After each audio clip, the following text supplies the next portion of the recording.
Cauncang burung cauncang, ape diuncang dalam tempurung, anak dare supangan bucang.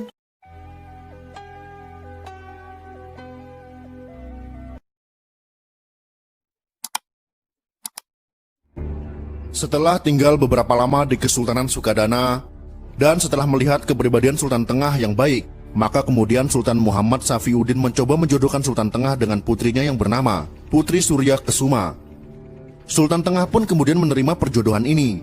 Setelah menikah dengan Putri Surya Kesuma ini, Sultan Tengah kemudian memutuskan untuk menetap sementara di Kesultanan Sukadana sambil menunggu situasi yang aman di sekitar Selat Malaka, menyusul adanya ekspansi besar-besaran dari Kesultanan Johor di bawah pimpinan Sultan Abdul Jalil atau Raja Bujang di sekitar wilayah itu. Dari pernikahannya dengan Putri Surya Kesuma ini, Sultan Tengah kemudian memperoleh seorang anak laki-laki yang kemudian diberi nama Sulaiman.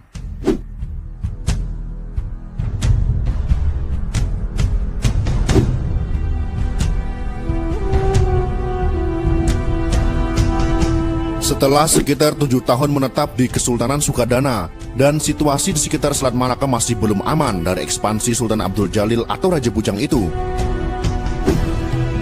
maka baginda Sultan Tengah kemudian memutuskan untuk berpindah dari Kesultanan Sukadana untuk menetap di tempat baru, yaitu wilayah Sungai Sambas. Karena sebelumnya Sultan Tengah telah mendengar sewaktu di Sukadana bahwa di sekitar Sungai Sambas terdapat sebuah kerajaan yang berhubungan baik dengan Kesultanan Sukadana, yaitu Panembahan Sambas.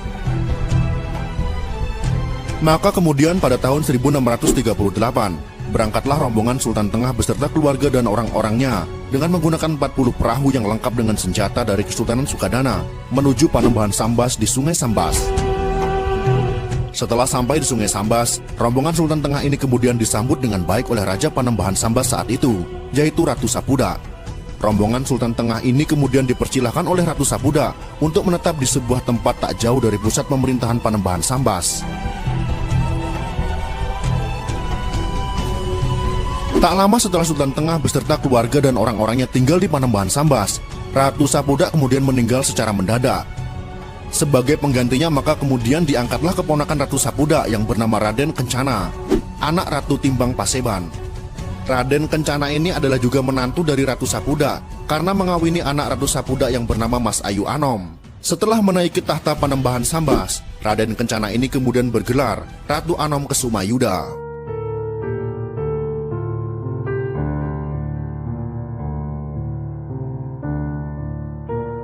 Setelah sekitar 10 tahun Sultan Tengah menetap di wilayah Panembahan Sambas dan anaknya yang sulung yaitu Sulaiman sudah beranjak dewasa, maka kemudian Sulaiman dijodohkan dan kemudian menikah dengan anak perempuan almarhum Ratu Sapuda yang bungsu bernama Mas Ayu Bungsu.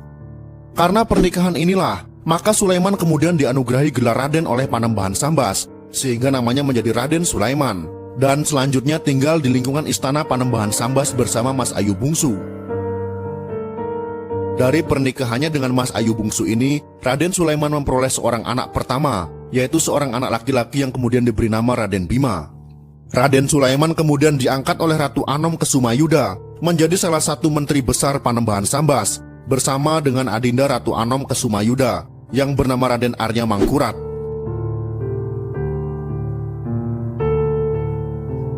Tidak lama setelah kelahiran cucu Sultan Tengah yaitu Raden Bima, dan setelah melihat situasi yang sudah mulai aman di sekitar Selat Malaka, apalagi setelah melihat anaknya yang sulung yaitu Raden Sulaiman telah menikah dan mandiri bahkan telah menjadi menteri besar Panembahan Sambas, maka baginda Sultan Tengah kemudian memutuskan sudah saatnya untuk kembali ke negerinya yang telah lama ditinggalkan yaitu Kesultanan Sarawak.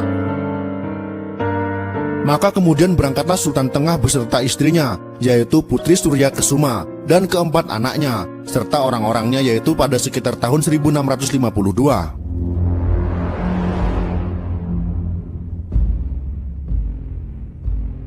Di tengah perjalanan, ketika telah hampir sampai ke Sarawak, yaitu di suatu tempat yang bernama Batu Buaya, secara tiba-tiba Sultan Tengah ditikam dari belakang oleh pengawalnya sendiri. Pengawal itu kemudian dibalas tikam oleh Sultan Tengah hingga pengawal itu tewas. Namun luka di tubuh Sultan Tengah terlalu parah sehingga kemudian Sultan Tengah pun wafat. Jenazah baginda Sultan Tengah kemudian setelah disolatkan dengan adat kebesaran Kesultanan Sarawak oleh menteri-menteri besar Kesultanan Sarawak, dimakamkan di lereng Gunung Sentubong.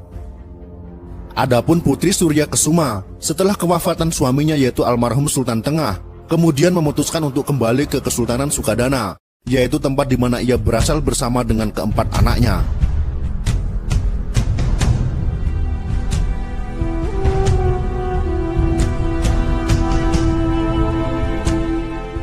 Di Panembahan Sambas, Raden Sulaiman mendapat tentangan yang keras dari adik Ratu Anom Kesumayuda, yang juga adalah Menteri Besar Panembahan Sambas, yang bernama Raden Arya Mangkurat.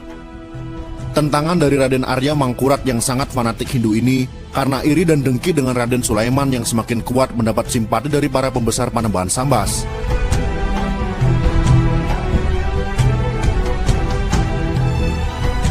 Raden Sulaiman mendapatkan simpati karena baik perilakunya dan bagus kepemimpinannya dalam memegang jabatan Menteri Besar.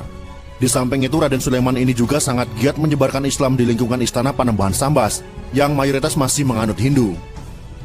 Sehingga dari hari ke hari semakin banyak petinggi dan penduduk Panembahan Sambas yang memeluk Islam.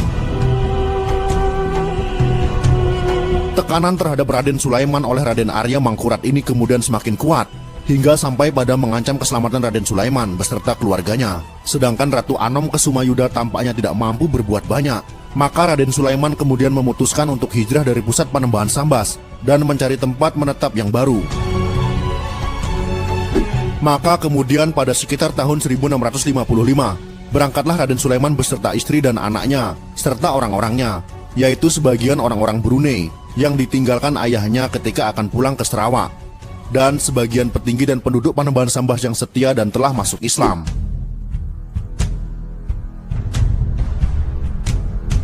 Dari pusat Panembahan Sambas ini, sekarang disebut dengan nama Kota Lama. Raden Sulaiman dan rombongannya sempat singgah selama setahun di tempat yang bernama Kota Bangun, dan kemudian memutuskan untuk menetap di suatu tempat lain yang kemudian bernama Kota Bandir. Setelah sekitar 4 tahun menetap di Kota Bandir ini, secara tiba-tiba Ratu Anom Kesumayuda datang menemui Raden Sulaiman, di mana Ratu Anom Kesumayuda menyatakan bahwa ia dan sebagian besar petinggi dan penduduk Panembahan Sambas di Kota Lama akan berhijrah dari wilayah Sungai Sambas ini dan akan mencari tempat menetap yang baru di wilayah Sungai Selakau karena ia telah berseteru dan tidak sanggup menghadapi ulah adiknya, yaitu Raden Arya Mangkurat di Kota Lama. Untuk itulah, Ratu Anom Kesumayuda kemudian menyatakan menyerahkan kekuasaan di wilayah Sungai Sambas ini kepada Raden Sulaiman dan agar melakukan pemerintahan di wilayah Sungai Sambas ini. Sekitar 5 tahun setelah mendapat mandat penyerahan kekuasaan dari Ratu Anom Kesumayuda, maka setelah berembuk dengan orang-orangnya dan melakukan segala persiapan yang diperlukan, Raden Sulaiman kemudian memutuskan untuk mendirikan sebuah kerajaan baru. Maka kemudian pada sekitar tahun 1671, Raden Sulaiman mendirikan Kesultanan Sambas dengan Raden Sulaiman sebagai Sultan pertama Kesultanan Sambas dengan gelar Sultan Muhammad Safiuddin. Pusat pemerintahan Kesultanan Sambas ini adalah di tempat yang baru, di dekat muara Sungai Teberau yang bernama Lubuk Madung.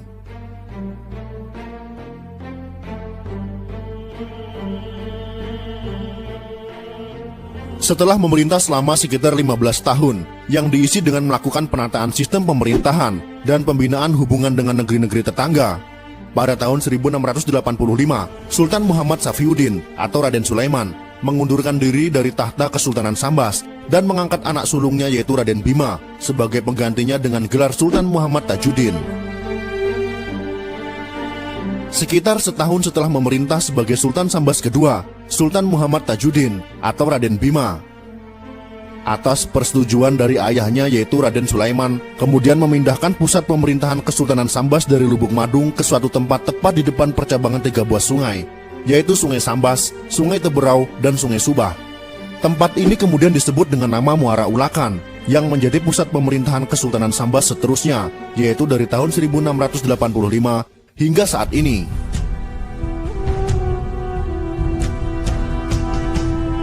Kesultanan Sambas selama 100 tahun, yaitu dari paruh pertama abad ke-18 hingga paruh pertama abad ke-19 Masehi, merupakan kerajaan besar di wilayah pesisir barat Pulau Kalimantan. Hingga kemudian Hindia Belanda masuk pada awal abad ke-19 Masehi. Pihak Belanda inilah yang membuat besar Kesultanan Pontianak, sehingga kemudian Kesultanan Pontianak menggantikan posisi Kesultanan Sambas sebagai kerajaan terbesar di wilayah ini. Saat ini wilayah Kesultanan Sambas menjadi wilayah Kabupaten Sambas yang masuk dalam wilayah Provinsi Kalimantan Barat. Semoga informasi sejarah ini bisa meningkatkan pengetahuan dan menambah rasa persaudaraan di Nusantara ini. Karena pada awalnya nenek moyang kita sudah saling berhubungan, khususnya antara Jawa dan Sambas, serta Brunei dan Sambas.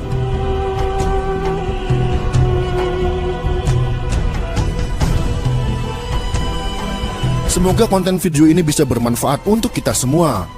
Jika kalian suka dengan video ini, silakan berikan jempol ke atas. Dan jika kalian menganggap video ini bermanfaat, maka bagikanlah untuk teman-teman Anda yang lain. Terima kasih sudah menonton.